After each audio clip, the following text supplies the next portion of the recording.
the basketball world where there's the one and dones, you know. So I think as coaches, you always have to adapt. I experienced it a few years back at the previous school where I had 3 really good quarterbacks, got in competition, 2 transferred out even before portal because everybody wants to play. Sometimes I think a part of this is with all this early recruitment, kids really commit before they get comfortable with the situation. I really appreciate like what Joe Burrow did and sit here and fought and tried to be the guy along the way he developed. And when he did transfer out as he had graduated, he did have a chance to be a successful player because you got to develop. So I think, you know, everybody wants, you know, it's kind of a right now society. It is the way it is. I'm all for player rights. Years ago, and I think the scholarship still says this, you know, you sign with the school, not with the coach. You know, you're kind of bound to the school, but the way it's gotten, you know, you always want to do what's best for the kids. So, and that's not going to change. We're going to continue, I think, from the top, from the NCAA, through the leadership of institutions, through head coaches. You always got to do what you think's best for the kid. Sometimes as a parent, I think you just wish, you know, hey, why don't you just sit there and compete and just give it a chance to develop a little bit. And it'll be interesting because I think, you know, it's like a lot of guys want to go out to the draft early, but how many guys are getting drafted? You watch these portal guys, how many guys are having success? And I think it goes back to recruiting. I wish there'd be a way we could slow the recruiting down and get a chance for kids to really get to know locker rooms, really get to know coaches. When they make a decision, they feel good. At least go write it out a couple, 3 years. It is what it is. Isn't it a societal issue, though? Like you touched on, there's not much you can do when it's a culture issue of instant gratification. Correct, and that's, I mean, it's difficult. This is it's a very, I mean, just, you know, I go through a period where 6 years as a head coach, you really don't get to watch a lot of practices. You don't go out in spring recruiting. By the time your season ends, it's December. So typically the only ones you can see practice are maybe a few playoff teams, and typically now, so I don't know how many practices I would see.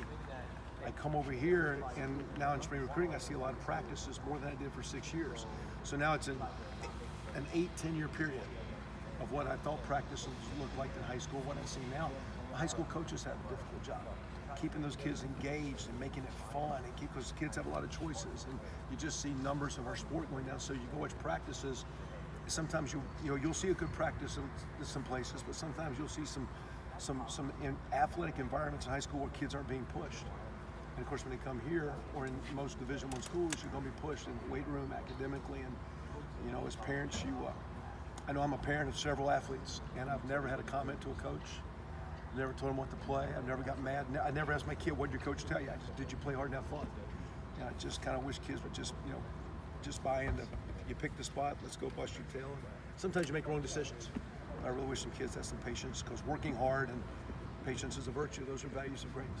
Hey, Kevin, as an outsider, it appears that Ryan Day is a coach who appreciates and maybe even encourages creativity with his coaching staff. Is that an accurate read of the situation, and how much do you personally appreciate that if it's the case? Yeah, and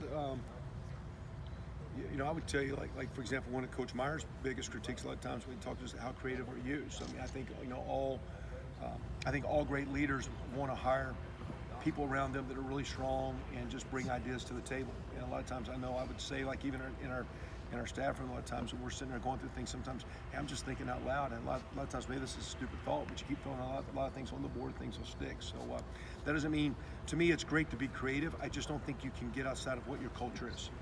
And you know, Coach Meyer had created an unbelievable culture that I know Coach Day is trying in his way to maintain a lot of that, but through his style, his way. So creativity that doesn't conflict the credibility of what the school's about, what the athletic department's about, and what our program's about. But whether in creativity, whether it be in recruiting, whether it be in graphics, whether it be in the, you know, different ways of making phone calls, contact, not let alone just the design of a football play. Although I did see a good play, I tweeted out today. You see the Mississippi State guys had the little baseball play. They ran like a little. You see that? Yeah, and they threw it. I went, hey, that's pretty good there. And that was if it was Mississippi State, that's Coach Lamonis. I used to work with him, so I got to call him up and see how he designed that play there. I thought it was pretty cool. You don't have that on the whiteboard already, Kevin? Yeah. As someone, We've had it. as someone who's been in charge of young men, as a head coach, as an assistant coach and coordinator, as a father, How much do you see what Ryan is doing in terms of his efforts to improve mental health with this new charity that he's added, and just the way he's prioritized that with the players and has team psychiatrists and all that? How much does that mean to you? Well, it means a lot. I mean, I can't tell how many times the prayers I say are sitting around my 5 children. And first of all, you know, as a father wanting to challenge my daughter or son to make sure they're doing well, but also like, hey, I still love you now. I mean, like there's it's unconditional here. This is all in. I'm trying to help you find the best you and learn from failure. You know, I think these kids are we have so much information. They can Google up and see so many great things. And when you ask people to do I think one of the misnomers of this generation is we want so much for these kids to do their best, and they interpret that as perfect. There's not one perfect thing on this world. And that being said, you know, failing's good, and it's getting your children and these kids understand that failing's good, and in doing so, what does it do to the mental stresses that you're under? Because everything's so public, and your buddies are tweeting us and cracking a joke and laughing at you. And I appreciate what Ryan is trying to do with the hospital and the foundation, but I know he's very much in tune with our staff meeting of making sure we just touch our kids and do things. He'll challenge me as an offensive coach to make sure I'm talking once in a while to some defensive guys. And if I see a defensive player just to say something, hey, I saw you did well on the test. By the way, that was a great job in the weight room or the team run yesterday. Just to let those kids know you care about them, you love them, you recognize what they're doing. The ability to connect and show people you care is the one thing that's going to help us build this program with the challenges that you've had today. Kevin, everybody's asked a lot about how the offense might change from last year to this year, and it's kind of complicated. But I'm a little curious, from your perspective, how has it evolved? The offense that Urban brought here in 2012, how has it kind of evolved? You've seen it from multiple sides. How has it evolved from 2012 to now? Again, I wasn't a part of, although I saw it, watched it, tried to figure out what I thought they were doing, what I thought they were trying to do sometimes to incorporate it in things that we were trying to do. But I will say, to me, anything that's to me every year offense always evolves, because what can you block, what can your quarterback handle, and that changes. You know, you're going to graduate guys, you're going to have injuries, and the quarterback position can do things. Now, if you have those unique skill players at receiver, running back, they make plays look better, make you look better. Maybe you are, but what can you block and what can the quarterback handle? So you're always evolving, to me, to emphasize and put those guys in good positions. What has not changed that Coach brought and most great offenses has is the value of being physical, the value of protecting the football, the value of protecting the quarterback, the value of scoring touchdowns, and the value of the offense being a part of the plan to win. It's not about doing so many things statistically to look good offensively, yet you're always putting your defense in bad position and all that stuff. So even though we change or accentuate each year, and we'll change this year, not because of Ryan as much as maybe this quarterback versus last quarterback. Versus you've seen in 2 full years of my time the difference between JT and Dwayne, and it wasn't it was creativity, but it was really what can guys do, and really what can the offensive line do. So as you go forward, that's it. Now we're always going to have some gun presence. You'd like to always have a little bit of quarterback run, more or less.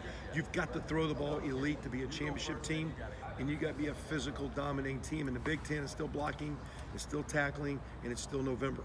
And that's what wins the championship of the Big Ten, and that gives you a chance to be a playoff team. So that never changes, I don't think. And I think what Coach has established, what Ryan will keep doing, what he's about, I think what I'm about, and Coach Stud, Coach Alford, and Coach Hartline, I think that Coach Yersus, I think that stays the same. Hey, Kevin, you guys, do you have a follow-up? I was just going to say that, but there are some added passing concepts, right, that maybe came in about the same time that you and Ryan got here.